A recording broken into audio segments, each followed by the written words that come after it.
নমস্কার বন্ধুরা, জয়ন্তী মহাকালধাম যাত্রার দ্বিতীয় পর্বে আপনাদের সবাইকে স্বাগত জানাই। এই দ্বিতীয় পর্বে সন্ধ্যা থেকে শুরু করে ভোর পর্যন্ত আমরা এই মহাকালধাম যাত্রার বাস্তব চিত্র তুলে ধরার চেষ্টা করেছি। ভিডিওটি প্রথম থেকে শুরু করে শেষ পর্যন্ত দেখলে উত্তরবঙ্গের জয়ন্তীতে উদযাপিত এই শিবযাত্রা সম্বন্ধে আপনাদের অজানা তথ্য পুরোটাই সম্পূর্ণ হয়ে যাবে। তাহলে বন্ধুরা দেরি না করে কানের মধ্যে ইয়ারফোন লাগিয়ে বসে পড়ুন আর চলুন আমাদের সাথে জয়ন্তী মহাকালধাম। বন্ধুরা, আপনারা যদি আমাদের মহাকালধাম যাত্রার প্রথম পর্বটি দেখে না থাকেন তাহলে আমাদের YouTube channel travel with Indian brothers এবং আমাদের ফেসবুক পেজের ভিডিও সেকশনে গিয়ে শীঘ্রই দেখে নিন। তো চলুন তবে যাওয়া যাক।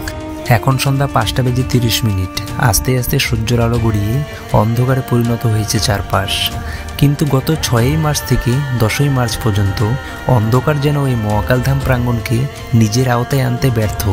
চারপাশ শুধু লাইটের আলোতে আলোকিত নয়, ভক্তবিন্দুদের শিবভক্তি আজ যেন বাতাসে বয়ে নিয়ে চলেছে এক ভালোবাসার গুঞ্জন। সবাই যেন শিবভক্তিতে মগ্ন হয়ে জমায়েত হয়েছে এই প্রাঙ্গণে।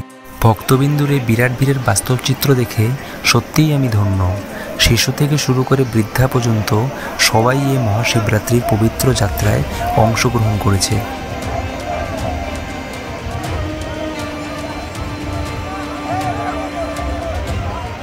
আপনারা মন্দির প্রাঙ্গণে ভিজিট করলে আপনারা দেখতে পাবেন ব্যানার, যেখানে লেখা রয়েছে এখানে নেই 4G, এখানে নেই 5G, আছে শুধু শিবজি। তো দারুণ একটা মোটিভেশনাল স্পিচ লেখা রয়েছে। তো চলুন আমরা এগোতে থাকি সামনের দিকে। এগোতে এগোতে আমরা পৌঁছে গেলাম মন্দির প্রাঙ্গণের কাছাকাছি। আপনারা পাহাড়ের উপরে যে লাইট দেখতে পাচ্ছেন ওটি হলো মহাকালধাম মন্দিরের প্রবেশদ্বার। আমরা মন্দির প্রাঙ্গণ থেকে প্রায় 2.5 কিলোমিটার নিচে দাঁড়িয়ে রয়েছি। আপনারা দেখতে পাচ্ছেন আমাদের সামনে প্রায় লক্ষাধিকেরও বেশি ভক্তবিন্দু লাইনে দাঁড়িয়ে একে একে সবাই ভিড়ের সঙ্গে তাল মিলিয়ে এগিয়ে চলছে উপরের দিকে। দীর্ঘ 7 ঘন্টা লাইনে যাত্রা করার পর আমরা পৌঁছে গেলাম মন্দিরের প্রবেশদ্বারের সামনে। মন্দিরের প্রবেশ মূল্য 20 টাকা। আমরা দুজন টিকিট কেটে সিঁড়ি দিয়ে উপরে উঠে পড়লাম। মহাকালধামের ভিতরে প্রবেশ করলে আপনারা দেখতে পারবেন এই মন্দিরের পাশাপাশি আরও 4টি উপমন্দির রয়েছে, যেমন বুদ্ধ মন্দির, কালী মন্দির, পাগলা বাবা মন্দির এবং আদি কৈলাস মন্দির। দীর্ঘ অপেক্ষার পর সত্যি ভগবানের দর্শন করে মনটা ভালো হয়ে গেল। একে একে দর্শনার্থীরা মন্দিরে পৌঁছে যেন স্বস্তির নিঃশ্বাস ফেলে এগিয়ে চলছে ভগবানের দর্শনে।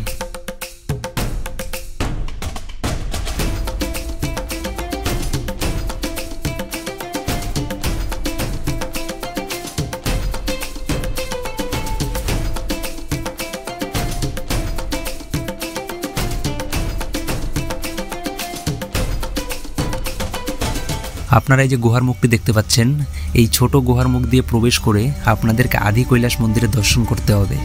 প্রথমে তো আমি গুহার ভিতরে ঢুকতে ভয় পাচ্ছিলাম, তারপর অন্যান্য ভক্তবিন্দুদের সাহস দেখে আমার মনের ভিতরে সাহস আর শক্তিতে পরিপূর্ণ হয়ে গেল। তো আমি আর দেরি না করে হর হর মহাদেব বলে গুহার ভিতর দিয়ে প্রবেশ করে গেলাম। গুহার ভিতরে প্রবেশ করার পর সবার প্রথমে আমার নজর পড়ল একটি প্রদীপের ওপর। এই প্রদীপের আলোতে ভিতর কিছুটা দৃশ্যমান। ভিতরের চারপাশ যেন অন্ধকার এবং নিস্তব্ধতায় ঢেকে রয়েছে বহুকাল থেকে। কানের ভিতরে শুধু নিজের নিঃশ্বাসের শব্দ ছাড়া অন্য কোনো শব্দ এসে পৌঁছচ্ছে না। 2 পা যখন নিচে রাখলাম অনুভব করতে পারলাম পায়ের নিচটা ঠান্ডা এবং স্যাঁতস্যাঁতে। প্রদীপের দিকে তাকিয়ে ধীরে ধীরে এগিয়ে গেলাম সামনের দিকে।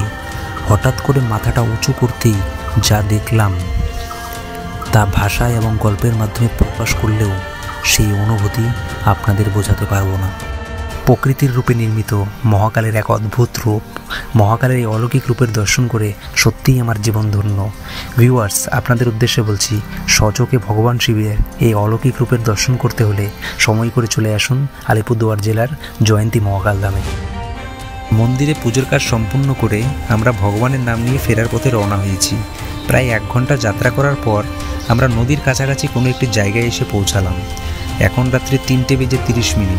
তাই আমরা ডিসাইড করলাম এখানেই রাত কাটিয়ে সকালবেলা আমরা রওনা হব। তাই আমরা নদীর পাশে পড়ে থাকা কাঠের টুকরো এবং শুকনো পাতা দিয়ে আগুন জ্বালিয়ে একটু আরাম করতে বসে গেলাম। ক্লান্ত শরীরে একটু গরম তাপ লাগতেই চোখ দুটি বন্ধ হয়ে গেল। সূর্যের আলো চোখে পড়াতে চোখের ঘুম ভেঙে গেল। চোখ খুলে ঘড়ির দিকে তাকিয়ে দেখি এখন সময় সকাল 6টা। নদীতে হাত পা মুখ ধুয়ে রওনা হলাম খাবারের খোঁজে। কিছু দূর এগিয়ে গিয়ে দেখতে পেলাম কালচিনি শিবশক্তি সেবা মণ্ডলের দ্বারা আয়োজিত এক বিশাল ভান্ডারা। ভান্ডারার ভিতরে প্রবেশ করা পূর্বেই ভান্ডারার সামনে অবস্থিত শিব পার্বতীর মন্দির দর্শন করে আমরা প্রবেশ করে গেলাম ভেতরের দিকে। ঢুকতেই শুরুতে আমরা দেখতে পেলাম দর্শনার্থীদের জন্য রয়েছে প্রাথমিক চিকিৎসার ব্যবস্থা। একটু এগিয়ে নজর পড়ল লম্বা এক লাইনের ওপর। দর্শনার্থীরা একে একে সামনের দিকে এগিয়ে চলছে। তাকিয়ে দেখি ভক্তবিন্দুদের জন্য ভোজন পরিবেশন চলছে। আসুন গিয়ে ভোজন গ্রহণ করি।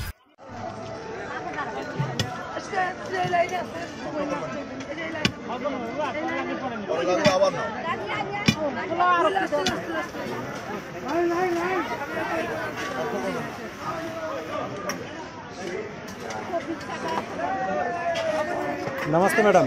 नमस्ते भैया। अच्छा, बोल रहा हूँ कि आप लोग का जो संस्था है, क्या संस्था का नाम क्या है? अभी आप शिव शक्ति सेवा मंडल। अच्छा, आप लोग कहाँ से आए हैं? ये हमारे अलीपुरद्वार कालचिनी हेमिल्टन। अच्छा, कालचिनी हेमिल्टन से आए काफी लोग मिलकर ये संस्था कर रहे हैं। अच्छा अच्छा अच्छा। काफी सालों से ये चल रहा है हमारा भंडारा। ये अच्छा। तो शाम से शुरू हुआ था और ये 9 तारीख से शाम तक चलेगा। 9 तारीख तक चलेगा। कब से स्टार्ट हुआ था? शाम से भंडारा शुरू। कल से स्टार्ट हुआ था। अच्छा अच्छा। आने वाला 9 तारीख तक चलेगा। 10 तारीख तक चलेगा। 24 घंटा सेवा चल रहा है ना? 24 घंटा अलग अलग आइटम्स रहते हैं, प्रसाद रहता है। कृपा है बाबा की कि बहुत अच्छे भक्त आते हैं। ना ना, ठीक ठीक ठीक है। जो दृश्यालु घर में है उन लोगों के लिए आप क्या बोलना चाहिए? सबसे यही बोलेंगे सबको शिवरात्रि की बहुत बहुत शुभकामनाएं। अच्छा। मौका लगे तो जयंती धाम में जरूर आएं और बाबा का दर्शन करें। ठीक है। भंडारा में भी सेवा का लाभ ले सकें। ठीक ठीक। आप लोग देख सकते हैं यहाँ पर सूजी बन रहा है, पापड़ है, चटनी, एक है गोभी की सब्जी, चने की सब्जी, राइस है, दाल है और भात है। श्रद्धालुओं के बहुत ही बड़ी एक भीड़ की मंडली यहाँ पर खड़ी है। आपको जयंती में आने पर कैसा लग रहा है भैया? एकदम अच्छा, बहुत अच्छा। अच्छा लग रहा है ना? बहुत अच्छा लग रहा है। Thank you sir. जयंती में आके कैसा लग रहा है आप लोगों को? हम लोग पूजा भी देखा है। अच्छा अच्छा अच्छा। कहाँ से आए आप? सिलीगुड़ी से। कैसा लग रहा है भैया जी यहाँ पर आके? কড়াইয়ের মধ্যে তৈরি হচ্ছে গরম গরম চা। দর্শনার্থীদের এক ভিড় যেন এই চা ঘরকে ঘিরে রেখেছে। আমরাও দেরি না করে লাইনের মধ্যে দাঁড়িয়ে পড়লাম গরম গরম চা খেতে। সত্যি চায়ের এক চুমুক দিয়ে মন আত্মা শান্তি হয়ে গেল।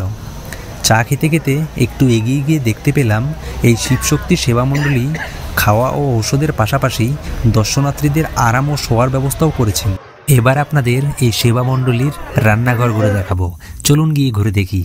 বন্ধুরা, রান্নার আয়োজন যেখান থেকে প্রথমে শুরু হয় সেই সবজি কাটা থেকে আপনাদের দেখাচ্ছি। আপনারা দেখতে পাচ্ছেন একদল মহিলা কর্মী মণ্ডলী গল্পের তালে তালে সবজি কেটে চলছে। আপনারা যে বস্তা ভর্তি চাল, ডাল, সবজি দেখতে পাচ্ছেন, এইসব খাদ্য সামগ্রী ভক্তবিন্দুদের সেবার জন্য এখানে মজুত করা রয়েছে। চলুন এবার রান্নাঘরের দিকে এক নজর ঘুরে আসি।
না চা খাইছি কাকু। আপনাদের ভান্ডারা কি নাম? কি কি আইটেম রয়েছে কাকু? আইটেম আমরা আলাদা আলাদা করবো। ভাত তো রোজ থাকবে, ভাত রোজ, খিচুড়ি থাকবে, আচ্ছা, পায়েস থাকবে, পায়েস, এগুলো আমাদের স্পেশাল নেই। আচ্ছা, তার মধ্যে ফ্রাইড রাইস থাকবে আর পোলাও থাকবে। পোলাও থাকবে। আলাদা আলাদা একদিন পোলাও হবে, একদিন ফ্রাইড রাইস, আর খিচুড়ি একদিন। মানে মোটামুটি প্রতিদিন 3-4টে আইটেম আছে। আচ্ছা।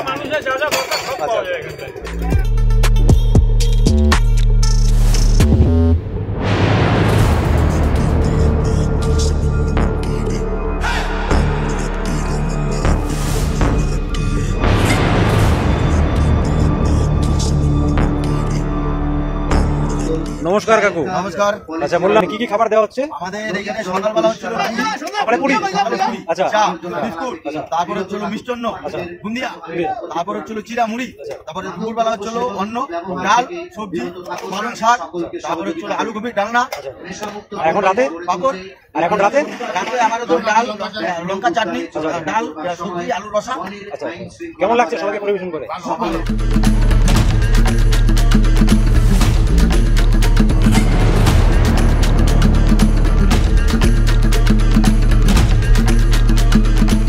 বন্ধুরা, আপনাদের যদি আমাদের ভিডিওটি ভালো লেগে থাকে তাহলে ভিডিওটি অবশ্যই শেয়ার করবেন। আশা করছি সামনের বছর জয়ন্তী ধামে আবার দেখা হবে আপনাদের সঙ্গে। প্রিয় দর্শকবিন্দু, আমাদের YouTube channel travel with Indian brothers subscribe করে আমাদের ফেসবুক পেজ ফলো করবেন, যাতে আপনাদের ভালোবাসা পেয়ে আমরা উৎসাহিত হতে পারি এবং আগামী দিনে আরও ভালো ভালো ভিডিও আনতে পারি। ধন্যবাদ।